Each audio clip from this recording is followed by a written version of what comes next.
स्वागत है आपके परिवार यूट्यूब चैनल निराला पर। तो प्यारे दोस्तों, प्यारे साथियों, आज आप लोग को हम लेकर आए हैं एडजेक्टिव क्वेश्चन, ठीक है, जो कि यूनिट 10 से है और ये 40 क्वेश्चन है, लेकिन इसमें आपका क्या होगा कि 20 क्वेश्चन ही चलेगा, ठीक है। तो चलिए पहला देखिए क्वेश्चन, पहला क्वेश्चन क्या कह रहा है, बिल्कुल आइए आराम से, ठीक है। देखिए पहला क्वेश्चन कह रहा है कि ऊष्मा एवं विद्युत का अच्छा चालक है, ठीक है। तो देखिए इसमें सिंपल से पहला में क्या हो जाएगा, कोई भी लगा सकता है इसमें, ठीक ना। ऊष्मा और विद्युत का अच्छा चालक है तो कौन सा होगा, ग्रेफाइट, यानी ऑप्शन क्या हो जाएगा, सी हो जाएगा, ऑप्शन सी।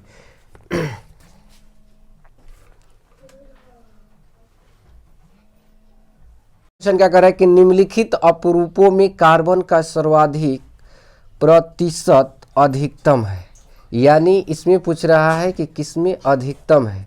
तो इसमें भी आपका आंसर कौन सा हो जाएगा, यानी ग्रेफाइट ही होगा, यानी दूसरा का क्या होगा, सी ही होगा, दूसरा क्या होगा, सी होगा। अब देखिए तीसरा क्वेश्चन क्या कर रहा है, बिल्कुल सिंपल से देखिए, कह रहा है कि हीरे में कार्बन का संकरण, हीरा में पूछ रहा है कार्बन की क्या संकरण। तो हीरा का देखिए क्या होता है स्ट्रक्चर, एक कार्बन जो है अन्य क्या होता है, 4 कार्बन से जुड़ा हुआ रहता है। एक जो कार्बन है ये बीच वाला, ये कितने कार्बन से जुड़ा हुआ रहता है, 4 कार्बन से। तो यहाँ पर हो जाएगा आपका सिग्मा सिग्मा सिग्मा सिग्मा, यानी जब 4 वो आपका आ गया सिग्मा तो ये क्या होता है, sp3 होता है। क्या होता है, sp3, यानी 3 का आंसर कौन सा हो जाएगा, 3 का आंसर हो जाएगा आपका ए नंबर। चलिए नेक्स्ट क्वेश्चन पर चलते हैं। कह रहा है कार्बनिक यौगिकों में तत्व उपस्थित होना चाहिए। कार्बनिक यौगिकों में एक तो सबसे पहले आपको कार्बन दे दिया है, और कार्बन के अलावा क्या होता है, कार्बन के अलावा क्या होगा आपको, कार्बन का अलावा आप जानते हैं, जिसे कार्बन तो दे दिया, कह रहे कि कार्बनिक यौगिक में तत्व उपस्थित होना चाहिए। तो ऑप्शन दिया है यहाँ पर कौन सा हो जाएगा, यानी हाइड्रोजन हो जाएगा। एक तो कार्बन है और कार्बन के अलावा क्या होगा, हाइड्रोजन होगा, यानी कार्बन और हाइड्रोजन को ही तो बोलते हैं कार्बनिक यौगिक। तो यहाँ पर कौन सा ऑप्शन होगा, यानी हाइड्रोजन होगा, यानी ऑप्शन नंबर कौन सा, C number. Next question 5 number का है कि कार्बनिक ठोस की शुद्धता का लक्षण है, कार्बनिक ठोस का शुद्धता का लक्षण पूछ रहा है। तो बिल्कुल यहाँ पर देखिए इसका लक्षण कैसे हम लोग पता लगाते हैं, ठीक है। तो पता हम लोग इसको लगाते हैं, कार्बनिक ठोस की शुद्धता जो है इसको लगाते हैं किससे, गलनांक से, गलनांक पर पता चलता है, यानी इसका क्या बोलते हैं, एमपी का मतलब मेल्टिंग पॉइंट। तो यहाँ पर 5 का आंसर कौन सा हो जाएगा, बी हो जाएगा। नेक्स्ट क्वेश्चन कह रहा है 6 नंबर क्वेश्चन कि CHI3 में एंटीसेप्टिक क्रिया का उदाहरण है, यानी एंटीसेप्टिक आपका क्रिया का कौन सा उदाहरण है, यानी 6 नंबर का क्या होगा, 6 नंबर का देखिए इसमें क्या होता है ना कि आयोडीन मुक्त होकर निकलना, आयोडीन मुक्त होकर क्या निकलना, यानी ऑप्शन नंबर 6 का क्या हो जाएगा, बी, ऑप्शन नंबर कौन सा हो जाएगा, बी नंबर। 7 नंबर देखिए, 7 नंबर क्वेश्चन क्या कह रहा है, 7 नंबर क्वेश्चन देखिए, 7 नंबर क्वेश्चन कह रहा है कि सामान्य सूत्र दे दिया है। देखिए यहाँ पर गौर से CnH2n अब प्लस में क्या दिया है, 2 दिया है, वाले यौगिक है, कौन सा इसमें यौगिक होगा। ऑप्शन दिया है एल्किन, एल्काइन, एल्केन, इनमें से कोई नहीं। तो बिल्कुल आपको याद होगा, यहाँ पर देख लीजिए एक छोटा सा एल्केन, तो एल्केन का जो होता है ना सामान्य सूत्र, ये हमेशा पूछता है, चारों को यहाँ पर आपको लिख देते हैं, नोट कर लीजिएगा बिल्कुल आराम से। देखिए एल्केन का जो होता है CnH2n प्लस क्या होता है, 2 होता है। यहीं अगर एल्कीन का पूछे, एल्कीन का, तो एल्कीन का आपका देखिए क्या हो जाएगा, CnH2n हो जाता है, CnH2n होता है। उसके बाद आपको पूछ दिया कि एल्काइन, तो एल्काइन के लिए क्या होता है, एल्काइन के लिए हो जाएगा CnH2n और माइनस क्या हो जाएगा, 2 हो जाएगा, माइनस क्या हो जाएगा, 2 हो जाएगा। बिल्कुल इसको आप स्पष्ट रूप से क्या करेंगे, याद कर लेंगे। 1 या 2 यहाँ से सवाल पूछता है, हमेशा पूछता है। अब देखिए एक और पूछ सकता है एल्कील, तो एल्कील के लिए क्या होता है, सामान्य सूत्र CnH2n अब प्लस में क्या होता है, 1 होता है। ये चारों को आप क्या करेंगे, नोट कर लेंगे, ठीक है। अब देखिए क्वेश्चन क्या कह रहा है, सामान्य सूत्र CnH2n प्लस 2 वाले यौगिक है, तो कौन सा यौगिक होगा, यानी यौगिक हो जाएगा हम लोग का कौन सा, ये हम लोग का 7 नंबर है, 7 का हो जाएगा C यानी एल्केन, हिंदी में दिया है एल्केन, एल्केन, एल्केन, ठीक है। अब देखिए 8वें क्वेश्चन पूछ दिया कि एल्कीन, एल्कीन का पूछ दिया है क्या, एल्कीन का सामान्य सूत्र, तो एल्कीन का पूछा है, एल्कीन, तो एल्कीन का देखिए सामान्य सूत्र तभी अभी लिखे यहाँ पर, तो कौन सा हो जाएगा, 8 का हो जाएगा ए, 8 का कौन सा होगा, ऑप्शन नंबर ए, 8 का कौन सा होगा ए, ऑप्शन नंबर 9। देखिए क्वेश्चन,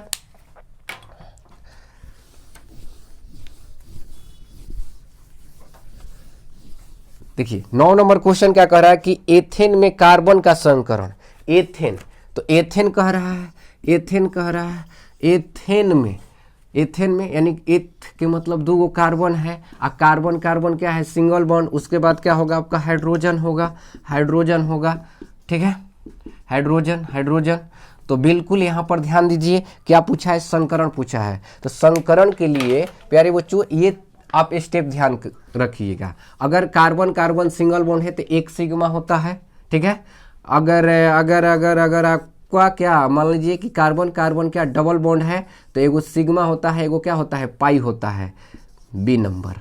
सी नंबर देखिए, यानी ये कहने का मतलब ये है कि अगर ट्रिपल बॉन्ड है, ट्रिपल बॉन्ड, तो इसमें आपका कोई 2 गो क्या होगा, पाई होगा, एगो सिग्मा होगा, तो चलिए ऊपर पाई नीचे पाई और बीच में क्या सिग्मा आई, बिल्कुल आराम से।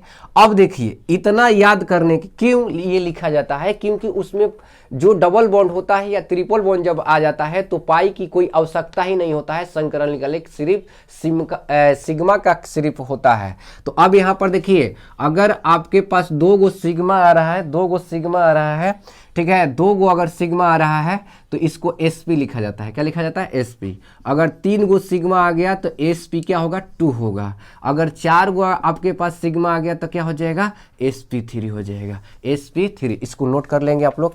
अब आइए हम लोग सीधे से चलते हैं क्वेश्चन पर, क्वेश्चन नंबर 9 है। 9 नंबर क्वेश्चन क्या कह रहा है, कह रहा है कि इथेन, एथेन में कार्बन का संकरण, कार्बन का संकरण, तो देखिए इसमें बिल्कुल प्रत्येक कार्बन का अगर निकालेंगे तो सिग्मा सिग्मा सिग्मा सिग्मा, यानी कितना सिग्मा की संख्या आया, यानी 4 सिग्मा की संख्या है। जब 4 सिग्मा की संख्या आता है तो क्या होता है, sp3 होता है, क्या होता है, sp3, ठीक है। तो यहाँ पर ऑप्शन नंबर कौन सा हो जाएगा, 9 के ए हो जाएगा, 9 का कौन सा होगा, 9 का ए, ऑप्शन नंबर 9 का ए, इसको आप लोग नोट कर लेंगे, ठीक है।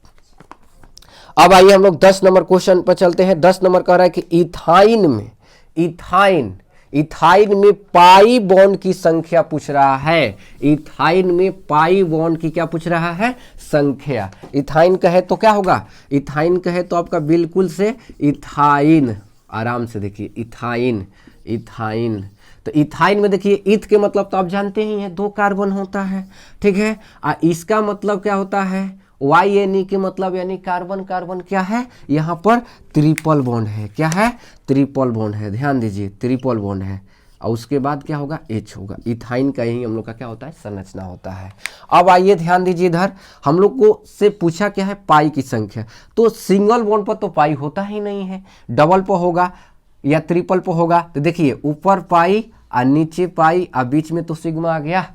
अब इसमें सिर्फ पाई की संख्या पूछा है, तो पाई की संख्या कितना आ रहा है, 1 यहाँ पर 1 यहाँ पर, तो कितना हो गया, 2 हो गया, यानी 10 का आंसर कौन सा होगा, 10 का आंसर हो जाएगा आपका बी, ऑप्शन नंबर कौन सा होगा, ऑप्शन नंबर बी।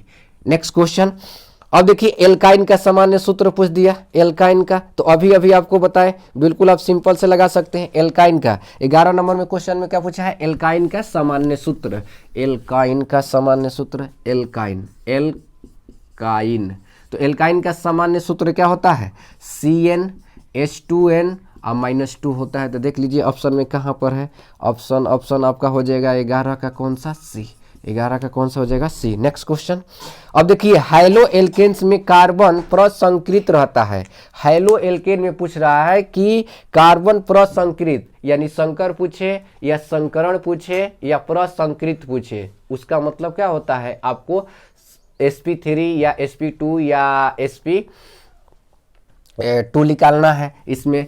तो तो देखिए बिल्कुल सिंपल से आइए आराम से, यहाँ पर कह रहा है कि हाइलो एल्केन्स। तो हाइलो एल्केन्स भाई किसे कहेंगे पहले, बिल्कुल सिंपल से आपको बात समझ में आया। जैसे आप जानते हैं कि ये क्या हो गया, ये आराम से देखिए हम लोग का एल्केन हो गया। आप भी जानते हैं कि ये क्या है, मेथेन है। अगर कहीं से एक या एक से अधिक हाइड्रोजन परमाणु का अगर विस्थापन हो जाता है किसके द्वारा, यानी हाइड्रोजन ग्रुप के द्वारा, तो मान लीजिए यहाँ पर Ca ले लिए, तो इसी का पूछ रहा है संकरण। तो देखिए इसका बिल्कुल जो संकरण होगा आपका क्या होगा, sp3 होगा। आपको बिल्कुल स्पष्ट समझ में आ गया। देखिए सिग्मा सिग्मा सिग्मा सिग्मा, ठीक है, कितना सिग्मा है, 4 गो सिग्मा है। तो 4 सिग्मा के लिए कितना होता है, sp3, यहाँ पर अभी देखिए नोट किए हैं, ठीक है। तो चलिए नेक्स्ट क्वेश्चन के पास चलते हैं हम लोग। तो आपको ध्यान रखना है कि हाइलो एल्केन्स में अगर कार्बन का संकरण पूछे या संकर पूछे या प्रसंकृत पूछे तो क्या होगा, sp3 होगा। क्या होगा, sp3 होगा। अब देखिए कह रहा है कि हाइलो एरिन्स। तो हाइलो एरिन्स का मतलब कोई एक बेंजीन होगा, ध्यान से समझिए, कोई एक बेंजीन होगा, बिल्कुल सिंपल से आराम से आइए देखिए यहाँ पर देखिए ये हम लोग जानते हैं कि क्या हो गया, इसी को तो एरिन बोलते हैं, बेंजीन को ही बोला जाता है क्या, एरिन। अगर यहाँ से कोई एक हाइड्रोजन एक या एक से अधिक भी हट सकता है, हाइड्रोजन ग्रुप के तत्व द्वारा हो रहा है, तो उसे क्या बोला जाता है, हाइलो एरिन बोला जाता है, हाइलो एरिन्स बोला जाता है। तो अब इसमें क्या पूछ रहा है, संकरण पूछ रहा है। तो देखिए यहाँ पर क्या है, कार्बन है, और कार्बन का ही तो संकरण निकलेगा। तो सिग्मा ये हो गया पाई, ये सिग्मा, तो क गो सिग्मा आया जी, 1 2 3 गो सिग्मा एक कार्बन पर है। तो आपका हो गया क्या, sp2 हो गया। यानी 13 का कौन सा ऑप्शन होगा, 13 का हो जाएगा आपका कौन सा, यानी sp2 कौन सा दिया है, बी नंबर। Next question. अब देखिए कह रहा है कि विहाइड्रोजनीकरण में अभिक्रियाशीलता का घटनाक्रम है। अभिक्रियाशीलता का क्या है, घटनाक्रम है। तो इसके लिए आपको बिल्कुल एक कंसेप्ट हम आपको बताते हैं, एकदम सिंपल सा, उसको ध्यान रखिएगा, आपको इसका पता चल जाएगा अभिक्रियाशीलता का क्रम क्या होता है। देखिए हम लोग के पास हाइड्रोजन ग्रुप है, तो हाइड्रोजन ग्रुप कौन कौन होता है, फ्लोरीन, क्लोरीन, ब्रोमीन, और ये होता है क्या, आयोडीन। स्टैटिन भी होता है, लेकिन स्टैटिन बहुत कम मात्रा में पाए जाने की वजह से किसी भी कार्बनिक यौगिक में उसको यौगिक बनाते हुए आप नहीं देख सकते हैं। बिल्कुल आइए आराम से। अब देखिए ऊपर से नीचे आने पर क्रियाशीलता का जो क्रम होता है वो क्या होता है, घटता है। क्या होता है, घटता है। क्या होगा, घटता है। तो अब यहाँ पर ऑप्शन नंबर देखिए, अगर मान लीजिए कि घटता है तो सबसे कम किस में होगा, ये आर है, यहाँ पर भी आर है, यहाँ पर भी आर है, आर के मतलब क्या है, एल्किल है।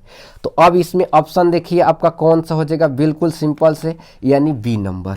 बी नंबर क्यों होगा, क्योंकि अभिक्रियाशीलता का घटनाक्रम, अभिक्रियाशीलता का घटनाक्रम पूछ रहा है, तो सबसे कम किस में होता है, यानी आयोडीन में होता है। किस में होता है, सबसे विहाइड्रोजनीकरण में अभिक्रियाशीलता का घटनाक्रम जो होगा आपका कौन सा होगा, ठीक है, यानी बी ऑप्शन हो जाएगा। कौन सा हो जाएगा, बी हो जाएगा। अभिक्रियाशीलता का क्रम जो होता है ऊपर से नीचे आने पर क्या होता है, बढ़ता है। ध्यान रखिएगा आप लोग, ऊपर से सॉरी यहाँ पर क्या होगा कि बढ़ता है, ठीक है, ऊपर से नीचे आएगा तो अभिक्रियाशीलता यानी क्रियाशीलता, ये अभिक्रियाशीलता कह रहा है ना, तो अभिक्रियाशीलता तो घटेगा, लेकिन क्रियाशीलता अगर सिर्फ कहता है क्रियाशीलता तो क्या होता है, बढ़ता। ठीक है, तो इसको आप लोग ध्यान रखिएगा। ऊपर से नीचे आने पर क्रियाशीलता बढ़ता है, लेकिन इसमें क्या करें, अभिक्रियाशीलता, तो अभिक्रियाशीलता का मतलब वो क्या होगा, घटेगा। ठीक है, उल्टा बात कह रहा है, यानी ऑप्शन नंबर कौन सा हो जाएगा यहाँ पर, बी नंबर हो जाएगा।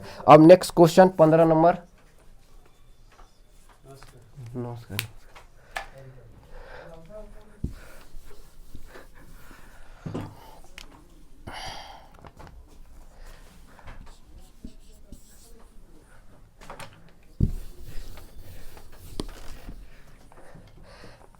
चलो अब देखिए कह रहा है 15 नंबर क्वेश्चन, मेथेन में सिग्मा आबंधों की संख्या पूछ रहा है। तो मेथेन का CH4 और CH4 की संरचना कैसे होता है, बिल्कुल आराम से देखिए, सिंपल से इस तरह से H और H।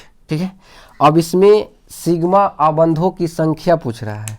तो सिग्मा आबंधों की संख्या क्या होगा, देखिए सिग्मा सिग्मा सिग्मा सब सिंगल बॉन्ड है, तो सब सिंगल बॉन्ड है तो क्या होगा, सिग्मा ही तो होगा। बिल्कुल आराम से। अब कितना सिग्मा है, सिग्मा बंधों की संख्या पूछा है, तो यहाँ पर हो जाएगा आपका कितना, 4 हो जाएगा। तो कौन सा क्वेश्चन, ऑप्शन नंबर कौन सा हो जाएगा, ऑप्शन नंबर आपका ए हो जाएगा। ऑप्शन नंबर कौन सा होगा, ए होगा। अब देखिए बिल्कुल सिंपल सा क्वेश्चन ये है कि कार्बन की संयुक्ता, कौन नहीं जानता है कार्बन की संयुक्ता। कार्बन की संयुक्ता पूछा है 16 नंबर में, और बहुत बार पूछता भी है कार्बन की संयुक्ता। तो कार्बन की पहले परमाणु संख्या देखिए 6 होता है। अब इसका देखिए 1s2 इलेक्ट्रॉनिक विन्यास पर 1s2 2s2 और 2p क्या होता है, 2 होता है। 2p क्या होता है, 2 होता है। अब यहाँ पर ये हो गया 2 और इसके बाहर में कितना आ रहा है, 4 आ रहा है, 4 आ रहा है। तो जब इसको देखिए अगर ये कार्बन हो गया तो इसको भरने का इलेक्ट्रॉन क्रम क्या है, 1 2 3 4, ये सब क्या है, अनपेयर इलेक्ट्रॉनों की संख्या है, अनपेयर इलेक्ट्रॉनों की। तो संयुक्ता यानी वैलेंसी पूछ रहा है, तो कार्बन का वैलेंसी कितना होगा, 4 होगा। इसीलिए 4 को ये क्या करता है, हीरा में बॉन्ड बना लेता है इससे, ठीक है। अब इसका अगर आकार पूछिए अगर, ठीक है, तो आकार आपको बिल्कुल ध्यान रखना है, क्या होता है, चतुष्फलकीय हो जाएगा। अब आइए हम लोग चलते हैं 17 नंबर क्वेश्चन पर। कह रहे कि कार्बन कार्बन एकल बंध की लंबाई, कार्बन कार्बन एकल बंध की लंबाई, यानी कार्बन हो गया, ये कार्बन हो गया, एकल बंध की लंबाई कितना होता है। तो देखिए आपको बिल्कुल याद होगा, जब पढ़ाया गया था तो बताया गया था कि 100 कितना होता है, 54 पिकोमीटर होता है। लेकिन ये एंगस्ट्रम में दिया है, क्या किया है, एंगस्ट्रम में दिया है। तो एंगस्ट्रम में वैल्यू जो होगा इसका 1.54 आपका क्या होगा, एंगस्ट्रम होगा, 1.54 एंगस्ट्रम होगा। अब आइए नेक्स्ट क्वेश्चन, ग्रिगनार्ड प्रतिकारक बनाने के लिए ईथर में Mg डालकर किसके साथ प्रतिक्रिया कराते हैं, यानी किसके साथ अभिक्रिया यानी प्रतिक्रिया कराते हैं। तो ये आपका 18 नंबर का जो आंसर है हो जाएगा कौन सा, सी, क्या, यानी C2H5Cl, C2H5Cl। नेक्स्ट क्वेश्चन देखिए 19 नंबर का रहा है कि सबसे स्थिर कार्बोनियम कौन सा है, ठीक है। तो कार्बोनियम कौन सा है, बिल्कुल इसको ऑप्शन को देखिए आराम से, ठीक है। 19 नंबर को, 19 नंबर में ऑप्शन देखिए, ठीक है। ऑप्शन क्या कह रहा है, CH3 का ये है होल ट्वाइस CH, यहाँ पर आपको प्लस दिया हुआ रहेगा। अगर आपको क्वेश्चन में नहीं दिया है तो आप लिख लेंगे इसमें, ठीक है, क्योंकि टाइपिंग में छूट गया होगा। ए हो गया हम लोग का ऑप्शन। अब उसके बाद देखिए बी ऑप्शन जो है, बी ऑप्शन यानी C6H5, ठीक है, और CH2 है, यहाँ पर आपका प्लस है, दिखाई दे रहा है आप लोग को। अब देखिए सी नंबर जो ऑप्शन है CH3 और यहाँ पर होल थ्राइस C, यहाँ पर भी आपका क्या है, प्लस है। फिर ऑप्शन नंबर डी, यहाँ पर देख लीजिए डी, यहाँ पर CH2 डबल बॉन्ड CH, फिर है CH2 और इसमें कहाँ पर प्लस है, इसमें कहाँ पर, यानी यहाँ पर प्लस है, यहाँ पर प्लस है, ठीक है। अब इसमें बिल्कुल देखिए कह क्या रहा है कि सबसे स्थिर कार्बोनियम कौन सा होगा। तो देखिए इसमें होल थ्राइस वाला जो है ना सबसे स्थिर होगा। यार क्यों होगा ये स्थिर, यानी बिल्कुल आप सिंपल समझिए, अगर ये कार्बन है तो इसको क्या किया है ना, 3 को घेर कर रखा है। देखिए CH3 कितना है, होल थ्राइस में है, कितना है, होल थ्राइस में हो गया, और यहाँ पर ऐसे है, और यहाँ पर क्या है, प्लस है। तो इसको तीनों साइड से क्या किया है, घेर कर रखा है, इसलिए यहाँ पर क्या हो जाएगा, सबसे स्थिर कौन रहता है, ये रहेगा CH3 क्या, होल थ्राइस, और कार्बन पर क्या, प्लस। नेक्स्ट क्वेश्चन, अब देखिए हम लोग का ये लास्ट क्वेश्चन है, ठीक है, और इसी क्वेश्चन पर हम लोग क्या करेंगे, समाप्त करेंगे। और अगले वीडियो में आप लोग 20 से आगे यानी 21 से लेकर 40 तक, इसमें क्योंकि 40 को क्वेश्चन है, ठीक है। अब देखिए बिल्कुल सिंपल से देखिए 20 नंबर क्वेश्चन कह रहा है कि सबसे शक्तिशाली केंद्र स्नेहहील है। तो स्नेहहील यानी इसमें देखिए ऑप्शन नंबर जो होगा आपका 20 का जो होगा ये हो जाएगा CH3, ठीक है, और ये होगा O, यानी क्या होगा, ऑक्सीजन हो जाएगा, ऑक्सीजन आपका। इस पर भी माइनस दिया, थोड़ा सा ऑप्शन देख लीजिए, क्योंकि उसमें ऑप्शन में आपको पता नहीं चल पाएगा। तो ये सबसे पहले ऑप्शन जो दिया है इसका, यहाँ पर CH3 है, यहाँ पर क्या है माइनस है, ये क्या है माइनस है। फिर बी नंबर ऑप्शन जो दिया है CH3 CH2 है और यहाँ पर भी क्या है माइनस है उसके ऊपर। फिर यहाँ पर C है NH क्या है 2 है, ठीक है। और ऑप्शन नंबर जो D है इस पर भी दिया है आपको CH3 और O और यहाँ पर क्या है माइनस। यानी सबसे शक्तिशाली केंद्र स्नेह हिल है। तो स्नेह हिल देखिए सबसे आपका जो होगा ऑक्सीजन में होता है, ऑक्सीजन में होता है। यहाँ पर क्या है माइनस है, यही हम लोग का क्या हो जाएगा आंसर हो जाएगा, बिल्कुल सिंपल से। यहाँ पर भी आपको माइनस दिया होगा, यहाँ पर भी टाइपिंग मिस्टेक है, आप लोग देख लीजिएगा। तो यहाँ पर हम लोग का 20 का आंसर कौन सा होगा, 20 का हो जाएगा आपका कौन सा डी ऑप्शन, 20 का कौन सा होगा डी। तो प्यारे बच्चों उम्मीद करते हैं कि यहाँ तक की सारी बातें आप लोगों को समझ में आ गई है, ठीक है। और आप लोग को ये वीडियो अच्छा लगे तो कम से कम लाइक शेयर अपने दोस्तों में भी शेयर करते रहिए। तो चलिए हम लोग इस क्लास को यहीं पर समाप्त करते